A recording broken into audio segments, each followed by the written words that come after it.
My mom likes our new house, and she's moving in with us starting today, my husband said. If you don't want to live with us, then leave, my mother-in-law said. I didn't understand what they meant at all. I'm Jenny, 27 years old, a housewife, and currently pregnant. My husband Lucas is 30 years old, and he's an office worker. When I got pregnant, I knew that they would be crying at night with a baby, and we wanted to raise my child in a spacious place, not in a small apartment. So we decided to build a new house on my father-in-law's land. Now, when building a new house, there would be a meeting with the architect. I was soaring. I want a kitchen of this color. I want a bath like this. I think everyone dreams of the ease of use and the design they like, and it makes them excited. I was so happy to have a baby and a new house. However, I had a worry. Every time we had a meeting with the architect, my mother-in-law was always present. Why does your mother attend the meetings? I asked my husband. She did the renovation of my parents' house 3 years ago, so I should get some advice from my senior mother. At one meeting, my mother-in-law said, We need one more large room. There should be a large space for the Buddhist altar. She ordered us to have a large space for the Buddhist altar. What? The big Buddhist altar you have? It's an old-fashioned Buddhist altar in my parents-in-law's house. She wants to have a space for it in our house. And you want an additional room? It would become difficult to take care of the house if we had so much more rooms than we need, I said. You need to have a lot of rooms when building a house. She made a single-minded statement. Why does your mother decide everything about the house when she won't live together? I asked my husband. My mom is a senior home ordering professional because she has experience in remodeling. Besides, I've never made a mistake in my life by listening to my mom, he replied. But when are you going to take the Buddhist altar? We live separately, and that will happen after your father and mother have passed away. So if it's time, we could think about what to do with that. We can't have that big one at our home, I argued. Are you trying to speak badly of my mom? Who do you think you are? He was just like that, not listening to me.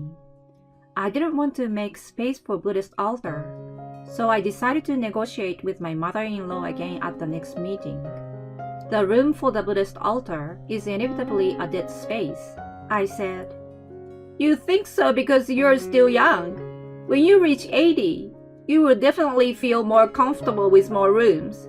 And then you will feel more at home with the Buddhist altar because I'm the same way. Oh, please get rid of those steps.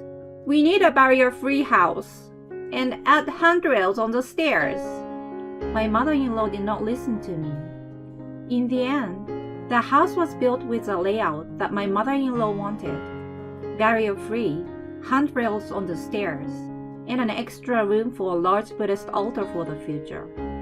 I tried to prevent it until the construction began. My mom is professional. She can't be wrong. Don't speak ill of her. My husband kept repeating so. I couldn't discuss it with him. I couldn't talk back strongly about it because the house is being built on my father-in-law's land. If we don't have to pay for the land, the amount of repayment would be less. However, if we put all my mother-in-law's wishes into the house, the construction cost would naturally increase. I was very annoyed that I had to pay an additional cost to add more space only because my mother-in-law's wish.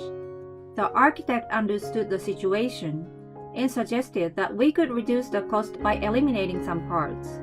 He made some suggestions to reduce the cost. Money will come back to you if you spend it comfortably. That's what my mother-in-law said. Well, the new house was completed.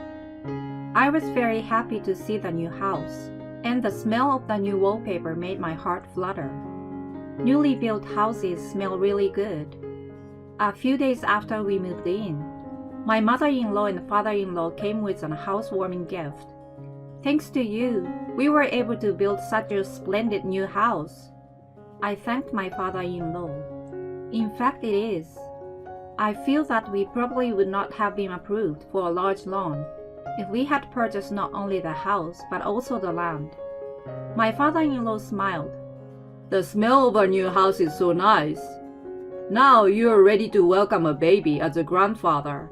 I couldn't be happier, he said, his eyes narrowing at the thought of his yet-to-be-seen grandchild. My husband showed them around the new house, proudly displaying the Buddhist altar room. All that remained was to wait for the baby to arrive. But then, something unexpected happened. While we were having breakfast on Sunday, a moving company came to our house. The packages arrived. I had no idea what was going on. Anyway, I opened the door. I asked him if he had a wrong address, but the address was right. I was puzzled because I didn't understand the situation. I heard the sound of a bicycle warning, tinkle, tinkle, tinkle. It was my mother-in-law. She parked her bicycle in front of the house, pointed at the belongings in the moving truck with a straight posture, and began to instruct. Put this here and this one there. What is going on? The scene was so sudden that I was at a loss for words. Then my husband, who had heard the commotion, came out of the front door. Scratching his head, he said, My mom liked the room for the Buddhist altar so much that my parents are going to move in with us starting today. What? Their belongings were suddenly brought in by the movers, and then I was told that we would have to live together. How is this possible? Then my mother-in-law said, What are you just standing there like that, getting in the way of the moving in of our belongings? She grabbed my shoulder and pushed me. No, I'm not just standing here. I'm standing here in a daze. If I had been in good health, I would have set that back. But there was so much information to analyze that my head couldn't keep up. My mother-in-law seemed to have noticed my pale complexion. I had been thinking about moving in together since the meeting with the architect. At first, I was listening to you to give you some advice, but gradually your house became closer and closer to my ideal. And when it was done, your house was just perfect. So we decided to move in together. But what's wrong with you? Are you dissatisfied? If you don't like living together, then leave. This land belongs to my husband, so it's our house. The Buddhist altar room is for the baby's crib and cradle. I was thinking of putting baby stuff in that space. The empty room was supposed to be the baby's room. But now it's going to be the in-laws' room, and I'm being evicted. I couldn't accept the situation, so I came outside. The wind outside was still cold, even though it was early spring. It was just the right temperature to cool my head down. My cooled head started to spin. Then, I came to a question. Wait a minute. What about that parents-in-law's house that was fully remodeled 3 years ago? I went to visit my in-laws' house. When I visited, my father-in-law was standing at the front door. Edward. He looked back at me and said briefly, Let's go to your home. When I returned to my new house with my father-in-law, the moving of their belongings was almost finished. The moving van was no longer there. What did you come back for? Do you mean you agreed to live with us, or are you prepared to be thrown out? My mother-in-law, who was having tea with my husband in the living room, was grinning at me. If you're going to leave, you will have to pack your own things. My father-in-law stood in front of my mother-in-law, who said such a thing without care. Hey, we are leaving. If you don't want, get out of this house and out of my house. Huh? My mother-in-law dropped her teacup, and the red tea soaked the table. Why? Lucas has agreed to let you stay here with us too, right? My mother-in-law asked my husband. Lucas nodded quickly. Because Mom said she wanted to do so, he said as if it was a matter of course. Hearing this, My father-in-law was furious. How long are you going to keep putting your blind faith in your mother? You are already 30 years old. You should be mentally independent. I had never seen my father-in-law, who was always so mild-mannered, get so loud and angry. My husband's shoulders shook at the sound of his voice. Your mom has changed. My father-in-law pouted in a muffled voice. Where did you get the idea that if you spend money comfortably, you will get it back? He asked my mother-in-law. I was surprised to hear such a familiar phrase. I heard that too. She said it during the meetings with the architect. I said so. I knew it. My father-in-law nodded and told me what had happened so far. She said she would spend money comfortably. Then it would be returned to her. So her belief in Buddhism escalated. She started to entrust a fish and a lottery of about $5,000 to a shrine because she believed she would get the money doubled in value and returned to her. Entrusting a fish and double the money? I didn't even have time to ask back. It's a true story, you know, my mother-in-law exclaimed in a tone of annoyance. Because that's what it said on the internet. Internet? I was so surprised that I shouted even louder than my mother-in-law. Is it based on information from the internet, where anything can be false or true? I spoke my words little by little. My mother-in-law's belief in Buddhism is based on information from the internet? If you entrust a fish and entrust lotteries in value of $5,000, they will be doubled and returned to you? I was surprised that the basis for this was internet research, but my mother-in-law was very serious. Yes, you should search for money-saving actions or money-saving spells, and you will find them. My mother-in-law pushed her phone against me. I couldn't hold back any longer. What do you mean, search for a spell? What are you laughing at? How could I not laugh? My mother-in-law turned red and squealed like a monkey, and I couldn't stop laughing. Beside her, my father-in-law said, Yeah, if it wasn't my wife, I would have laughed it off too. Looking at my father-in-law, I felt sorry and stopped laughing. It would have been unforgivable if my hard-earned money had been used in such a way. My father-in-law continued his words. That's why I wanted to help you guys while I still had my savings, because one day I thought she was going to get her hands on my land. Then he looked at his wife. I don't want all of you to be victims of my wife's wrong thinking. I thought enduring it and letting my wife do what she wants would be for the sake of my unborn grandchild. But my husband interrupted my father-in-law's explanation. What the hell? Are you going to talk bad about my mom too, Dad? My husband stood in front of my mother-in-law, as if he was defending her. I was annoyed by this situation. What are the attitude of my husband and the way he is talking to me and my father-in-law? I would never forgive them. I wanted to protect my father-in-law.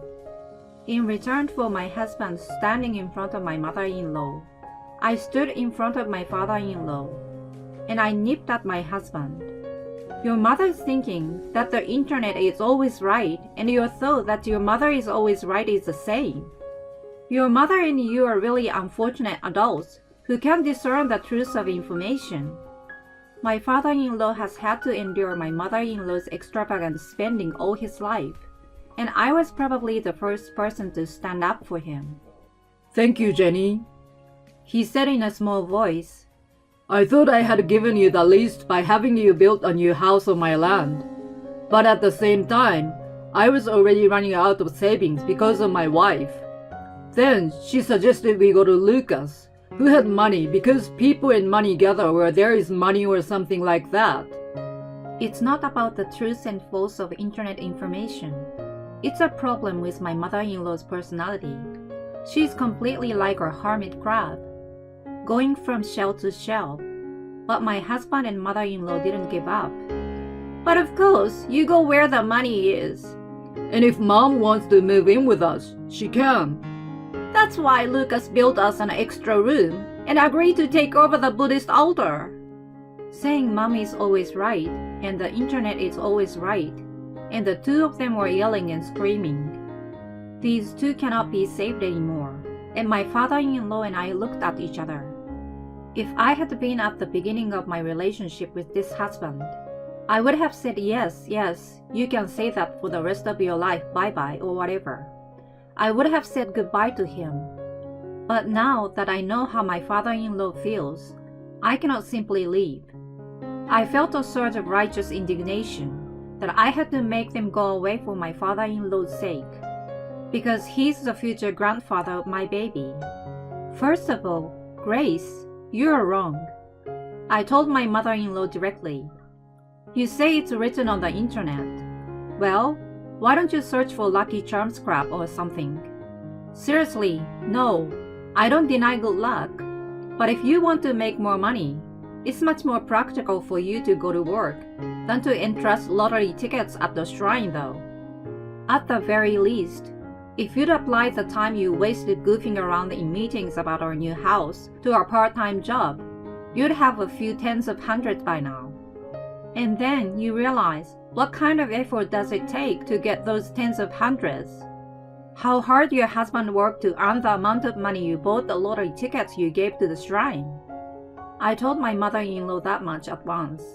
And now, I turn the blade of my words to my husband. And you, who believe your mother so much that you assume everything is right and don't even notice that you're about to be regulated, will not be capable of making the right decision for your child. In other words, it's a divorce. Huh? My husband's voice trailed off, as if he hadn't expected the conversation to proceed to the point of divorce. In contrast to him, my mother-in-law yelled, "Fine! Get out of here!" My mother-in-law spat at me. However, it was my father-in-law who blew away my mother-in-law's strong spirit at once. "You are divorcing me too," my father-in-law firmly told her. "What?" My mother-in-law looked back at my father-in-law. However, there was no way she could get hold of my father-in-law. "In the first place, I never thought I would live with my son and his wife. That house has just been remodeled, and I will continue to live there. Just as Jenny gave up on Lucas, I don't have the energy to support you anymore. Marry the internet or whatever. And that land is still in my name, so Lucas, you get out. You can do whatever you want with your mother, who you believe in. That house belongs to Jenny and her unborn baby. The baby should grow up with someone who can make good decisions." Huh? Thus, my husband and me and my in-laws each got a divorce. 6 months later, we got the divorce settlement. My father-in-law and I each lived in the house we owned, and my husband and mother-in-law were evicted from their respective homes. My brainwashed husband kept telling me that his mother was right on all fronts. "Then why don't you and your mother live together as you wish?" I told him, and then he said, "Yes, I will." They started living together in an apartment. After that, I heard that my ex-husband visited my father-in-law. "Even if I do as Mom says, the money will not increase. I want you to lend me money." My father-in-law said that he sent him away. My father-in-law has retired and is still working as a contracted employee. He enjoys going to a chess club as his hobby. Now that she is gone, I can save money again. And sometimes he bought toys and was happy to come and visit his grandchild. When the grandson started to laugh and walk, "I date someone," my father-in-law told me shyly. The partner seems to be a member of the chess club. "She is a very intelligent person who judges tactics. She seems to have chosen me after analyzing me carefully." That sounds great. My father-in-law and I had big smiles on our faces.